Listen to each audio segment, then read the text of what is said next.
오늘 살기입니다.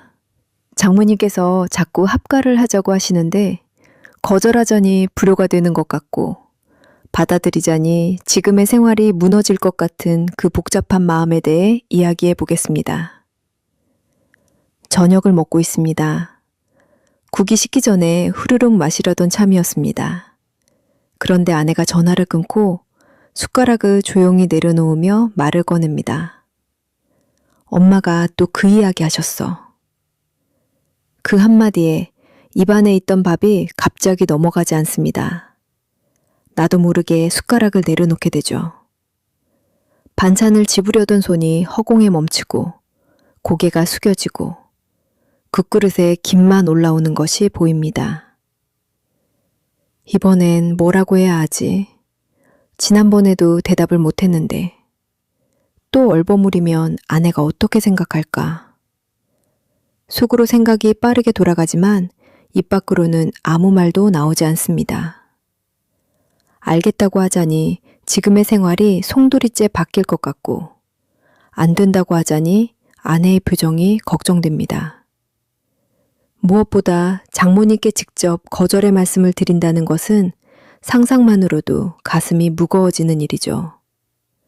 전화기 너머로 기대에 찬 목소리가 들리는데 그 기대를 꺾어야 한다는 것이 얼마나 힘든 일이겠습니까? 아내의 눈을 보지 못하고 밥그릇만 내려다봅니다. 식탁에 마주 앉아 있지만 마음은 벌써 천리 밖으로 달아나 있습니다. 텔레비전에서 무슨 소리가 나오는지도 모르겠고 반찬 맛도 느껴지지 않습니다. 이 이야기가 나올 때마다 저녁 시간의 공기가 무거워지는 것을 느끼면서도 무슨 말을 꺼내야 할지 도무지 알 수가 없죠. 아내도 기다리고 있고 장모님도 기다리고 계시는데 가운데에 끼인 이 자리가 한없이 좁고 답답하게 느껴집니다. 숟가락을 다시 들었다가 또 내려놓습니다. 밥과 국이 식어가는데 정작 내 속은 뜨거워 터질 것 같습니다. 혹시 이런 고민을 하면서 나만 이상한 건가 하는 생각이 드시지 않습니까? 주변을 보면 장모님이나 시어머니를 모시고 사는 집도 있고 아무렇지 않게 합가를 결정하는 사람들도 있는 것 같습니다. 유독 나만 유별나게 부담을 느끼는 건가 하는 생각에 고개가 더 숙여지죠. 보건복지부의 노인 실태조사를 보면 자녀와 함께 사는 노인 가구는 10집 중 1집에 불과합니다. 불과 10여 년 전만 해도 5집 중 1집이었는데 지금은 그 절반으로 줄었습니다. 더 놀라운 것이 있습니다. 부모님 스스로도 10명 중 9분 가까이가 자녀와 따로 사는 것을 선호한다는 결과이죠. 같이 살고 싶다는 분은 10명 중 1분 정도밖에 되지 않는다는 뜻입니다. 세상이 달라진 것입니다. 예전에는 함께 사는 것이 효였지만 지금은 따로 살면서 자주 찾아뵙는 것을 오히려 더 건강한 관계로 보는 시대가 되었습니다. 가까이 살면서 안부를 묻고 필요할 때 달려가고 주말에 함께 식사하는 것. 떨어져 있어도 마음이 가까운 것. 그것이 지금 시대의 효의 모습인 것이죠. 합가를 망설이는 것은 본인 탓이 아닙니다. 충분히 그럴 수 있습니다. 시대가 그만큼 변한 것이고 그 흐름 속에서 고민하고 있는 것 자체가 지극히 자연스러운 반응이죠. 나만 이러는 것이 아닙니다. 지금 이 시간에도 수많은 가정에서 똑같은 고민을 안고 저녁 식탁에 앉아 있습니다. 숟가락을 내려놓고 아내의 눈치를 보고 무슨 말을 해야 할지 몰라서 입을 다물고 있는 사위들이 있죠. 그러면 왜 합가가 이렇게 부담스러운 것일까요? 장모님이 싫은 것도 아니고 모시는 것 자체를 거부하는 것도 아닌데 말이죠. 한 연구에 따르면 생활의 리듬이 다르고 그 차이를 한 공간에서 맞추려 하면 양쪽 모두에게 부담이 된다고 합니다. 20년, 30년 넘게 몸에 밴 생활 습관이라는 것이 있죠. 눈 뜨는 시간이 있고, 퇴근 후 혼자 앉아 멍하니 있는 시간이 있고, 주말 오후에 낮잠을 자는 습관이 있습니다. 저녁에 텔레비전 채널을 돌리는 것, 밤늦게 간식을 먹는 것, 아무에게도 방해받지 않고 화장실에 앉아 있는 그 시간까지. 사소한 것들이지만 이런 것들이 겹겹이 쌓여서 지금의 일상이 만들어진 것입니다. 오래 입은 옷처럼 몸에 편안해진 이 리듬을 갑자기 바꾸라고 하면 어떻겠습니까? 새 옷이 아무리 좋아도 처음에는 불편합니다. 하물며 생활의 리듬 전체를 바꾸는 것은 옷을 갈아입는 것이 아니라 집의 구조 자체를 뜯어 고치는 것과 다를 바가 없죠. 장모님도 마찬가지입니다. 수십 년 동안 만들어 오신 생활의 틀이 있으시고, 아침에 드시는 약이 있고, 좋아하시는 텔레비전 프로그램이 있고, 동네 친구분들과의 모임이 있으실 것입니다. 그것도 하나의 소중한 일상이죠. 게다가 사위라는 위치에서 장모님과 같은 지붕 아래 산다는 것은 단순히 방 하나를 나누는 문제가 아닙니다. 아침에 일찍 일어나서 주방에서 부스럭거리는 소리, 저녁 식사 시간을 맞춰야 하는 부담, 거실에서 편하게 속옷바람으로 돌아다니지 못하는 불편함, 부부끼리 조용히 이야기를 나누고 싶을 때 눈치가 보이는 것, 사소해 보이는 것 하나하나가 매일의 조율 대상이 됩니다. 한두 번은 괜찮겠지만 그 조율을 365일 해야 한다는 것이 진짜 부담인 것이죠. 부담을 느끼는 것이 잘못이 아닙니다. 그것은 자기 삶을 아끼는 마음에서 나오는 당연한 반응입니다. 그런데 이런 생각이 들 때마다 스스로를 몰아세우는 분들이 많죠. 내가 너무 이기적인 건가? 사위된 도리를 못하는 건 아닐까?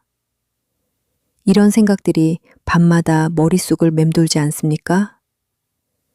잠자리에 누우면 장모님의 얼굴이 떠오르고, 전화 받을 때 웃으시던 목소리가 귓가에 맴돕니다. 미안한 마음에 이불을 뒤집어 쓰고 뒤척이는 밤이 있지 않습니까? 그래놓고 다음날 아침이면 또 아무렇지 않은 척 세수를 하고 출근하는 자신이 어딘가 비겁하게 느껴지기도 하죠. 밥을 먹다가도 문득 장모님은 오늘 저녁 혼자 드시겠지 하는 생각에 숟가락이 무거워지는 순간이 있을 겁니다. 여러 가지 의미로 힘드실 게 뻔합니다. 여기서 한 가지만 짚어보겠습니다. 이렇게 고민한다는 것 자체가 장모님을 생각한다는 증거입니다. 정말로 이기적인 사람이라면 고민 자체를 하지 않죠. 전화가 오면 받지 않거나 선뜻 안 됩니다 하고 끊어버렸을 것입니다. 아내가 이야기를 꺼내도 어깨를 으쓱하며 그건 네가 알아서 해 라고 넘겼을 것입니다. 그런데 이렇게 밤마다 마음이 무거운 것은 어떻게 하면 양쪽 다 괜찮을 수 있을까 진심으로 걱정하고 있기 때문입니다. 그것은 불효가 아닙니다. 오히려 깊은 배려에서 나오는 마음인 것이죠. 내 공간을 지키고 싶은 마음을 죄책감으로 바꾸지 마십시오. 그것은 이기심이 아니라 건강한 경계선입니다. 누구에게나 자기만의 공간과 시간이 필요하고 그것을 지키려는 마음은 잘못된 것이 아닙니다. 그 경계선이 있어야 오히려 장모님께도 더 좋은 모습으로 다가갈 수 있죠. 지친 채로 모시는 것보다 건강한 거리에서 따뜻하게 뵙는 것이 양쪽 모두에게 좋은 일입니다. 사위라는 위치가 참 어렵습니다. 장모님께 직접 말씀드리기도 어렵고 아내에게 솔직하게 꺼내기도 조심스럽죠.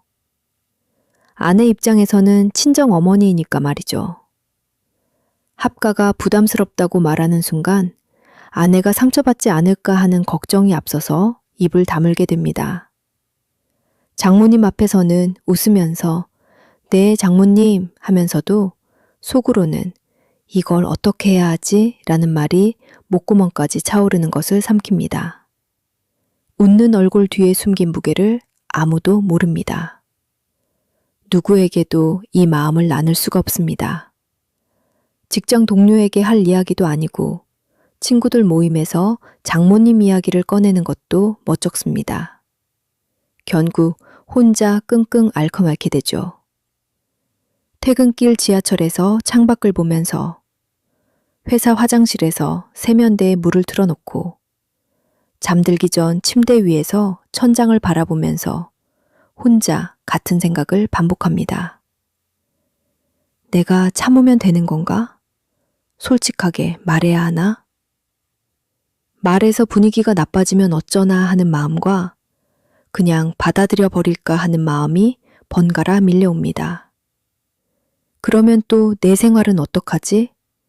장모님이 서운해 하시면 어쩌지 하는 걱정이 따라오죠. 이런 생각들이 꼬리에 꼬리를 물고 돌아갑니다. 혼자 들고 있는 짐은 시간이 지날수록 점점 무거워집니다. 짐이 무거워지면 걸음이 느려지고, 걸음이 느려지면 마음도 같이 가라앉죠. 어깨가 처지고 한숨이 깊어지고 퇴근이 반갑지가 않습니다. 집에 가면 또 이 이야기가 기다리고 있을 것 같아서 차라리 회사에 더 있고 싶을 때도 있을 것입니다. 괜찮습니다. 혼자서 모든 것을 짊어지지 않아도 됩니다. 한 가지만 해보시면 됩니다. 오늘 저녁 아내에게 이렇게 말해보십시오. 나도 이 문제로 생각이 많아지네. 길게 설명하거나 이유를 댈 필요가 없습니다. 합가를 왜 반대하는지 논리적으로 정리할 필요도 없죠. 해결책을 내놓을 필요도 없습니다. 합가를 반대한다거나 안 된다고 선을 긋는 것이 아닙니다. 그냥 나도 이것 때문에 마음이 무겁다는 것을 옆에 있는 사람에게 알리는 것이죠.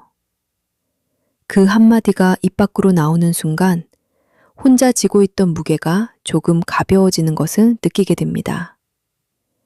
말이 나오기 전까지가 가장 어렵습니다.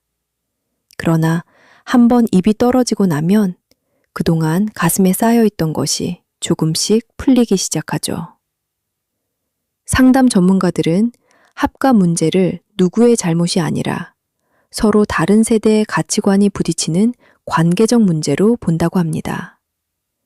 한쪽이 이기적인 것도 아니고 한쪽이 지나친 것도 아닌 서로 다른 시대를 살아온 사람들이 만나는 지점에서 자연스럽게 생기는 일인 것이죠.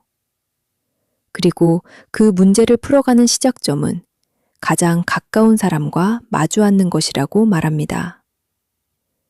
전문가의 방이 아니라 우리 집 식탁이 첫 상담 장소인 것이죠. 혼자 고민하면 생각이 꼬이기만 합니다. 같은 걱정을 100번 반복해도 답이 나오지 않죠. 그런데 둘이 고민하면 다릅니다.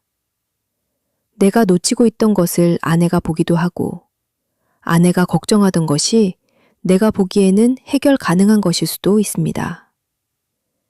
내 마음을 솔직하게 이야기한다는 것, 그것만으로 이미 절반은 달라지죠. 서로의 걱정을 나누면 혼자였을 때 산처럼 보이던 문제가 언덕 정도로 느껴지기도 합니다. 말을 꺼낸 다음에는 저녁 식사 후 아내와 마주 앉아 솔직하게 이야기를 나눠보십시오. 텔레비전을 끄고 차 한 잔을 사이에 놓고 조용한 시간을 만들어 보는 것입니다. 설거지를 마치고 식탁에 마주 앉는 것만으로 충분하죠. 차가 따뜻할 때 손으로 컵을 감싸주고 눈을 마주 보면서 천천히 이야기를 시작하면 됩니다. 이때 기억할 것이 하나 있습니다. 이것은 결론을 내리기 위한 자리가 아니라는 점이죠. 우리 둘 다 고민이 있다는 것을 서로 확인하는 시간입니다.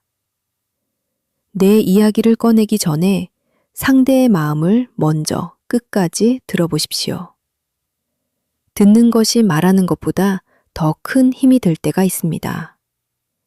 마음을 확인하는 것, 바로 이 과정 자체가 해결의 시작입니다. 아내도 아마 혼자 고민하고 있을 것입니다. 친정 어머니의 부탁을 들어드리고 싶은 마음과 지금 이 생활을 지키고 싶은 마음 사이에서 갈려 있을 수 있죠. 장모님께 지금은 어렵다고 말씀드리는 것이 얼마나 힘든 일인지 아내도 잘 알고 있을 것입니다. 어쩌면 아내도 지금까지 이 이야기를 누군가에게 꺼내고 싶었는지 모릅니다. 남편이 먼저 입을 열어주면 아내도 비로소 자기 마음을 꺼내놓을 수 있게 되죠. 둘 다 혼자 삼키고 있었던 것이 테이블 위에 올라오면 처음으로 같은 곳을 바라볼 수 있게 됩니다. 장모님이 정말 원하시는 것이 같이 사는 것일까? 아니면 외롭기 때문인 걸까? 이런 질문을 함께 던져보십시오. 정답을 찾으려 하지 않아도 됩니다. 질문을 함께 나누는 것 자체가 의미 있는 일이죠. 말씀 뒤에 숨겨진 진짜 마음이 무엇인지 함께 천천히 헤아려 보십시오.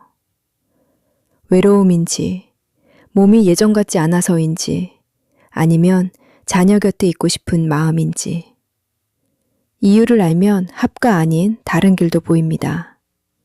합가만이 답은 아닙니다. 장모님께서 합가를 원하시는 데에는 이유가 있을 것입니다.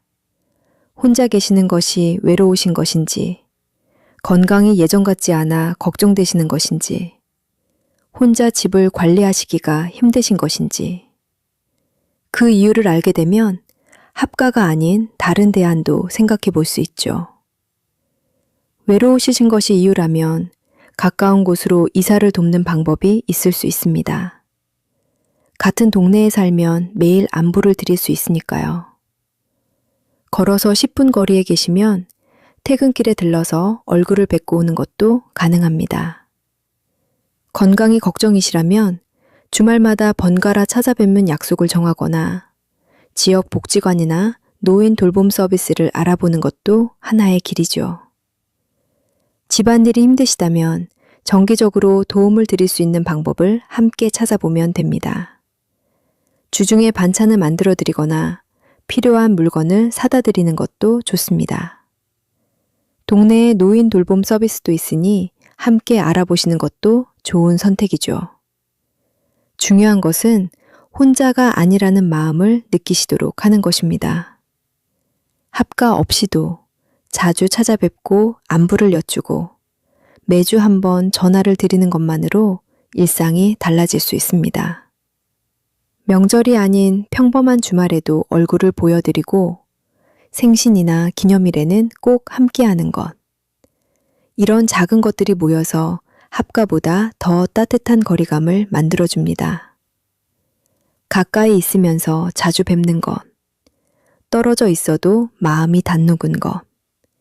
이것이 이 시대의 좋은 관계입니다.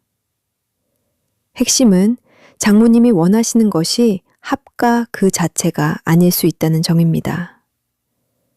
외롭지 않았으면 좋겠다. 자녀들과 가까이 있고 싶다 라는 마음이 합가라는 한 가지 방법으로 표현되고 있는 것일 수 있습니다. 그 근본적인 마음에 다가가면 장모님도 우리도 모두 편안해질 수 있는 방법이 보입니다. 아내와 함께 이런 방법들을 찾아보자고 제안해 보십시오. 부부가 함께 고민하고 함께 결정하는 것. 장모님의 마음도 헤아리면서 우리 가정의 평화도 지키는 길을 둘이서 찾아나가면 됩니다. 그것이 장모님께도 아내에게도 본인에게도 가장 좋은 방법이죠. 정리해 보겠습니다. 합가를 망설이는 마음은 자연스러운 것입니다. 10명 중 9분이 따로 사는 것을 선호하는 시대에 같이 살기가 부담스럽다고 느끼는 것은 이상한 일이 아니죠. 따로 살면서도 마음을 나눌 수 있고 가까이에서 자주 뵙고 돌볼 수 있습니다. 주말에 함께 식사하고 필요할 때 달려가는 것도 충분한 효도이죠. 그리고 거절하고 싶은 마음이 든다고 해서 불효가 아닙니다.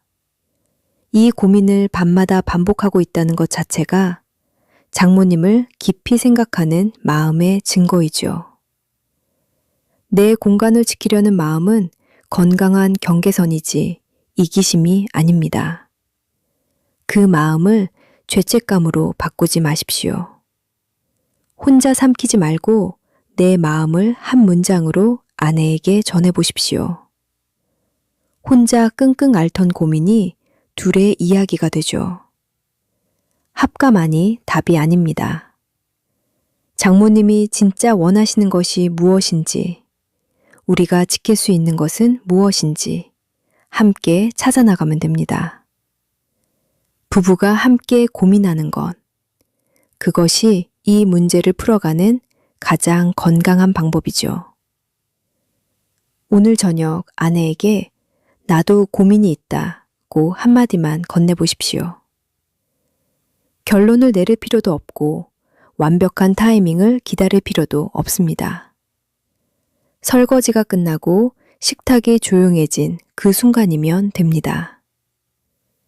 혼자 끙끙 앓던 것이 둘의 이야기가 되는 순간 무겁기만 했던 저녁 시간이 조금 달라지죠. 장모님을 생각하는 마음도 내 생활을 지키고 싶은 마음도 둘 다 소중합니다. 그 두 가지 마음이 부딪혀서 괴로운 것이지 어느 쪽이 잘못된 것이 아닙니다. 그리고 그 마음을 아내와 나누면 혼자서는 보이지 않던 길이 보이기 시작합니다. 같은 문제를 바라보더라도 옆에 함께 생각하는 사람이 있으면 무게가 반으로 줄어들죠. 혼자 감당한다고 해결되는 문제가 아닙니다. 옆에 같은 마음으로 걱정하는 사람이 있다는 것, 그것만으로도 저녁 식탁의 공기가 달라지죠. 내 공간을 지키고 싶은 마음은 이기적인 것이 아닙니다. 여기까지 함께 해주셔서 감사합니다.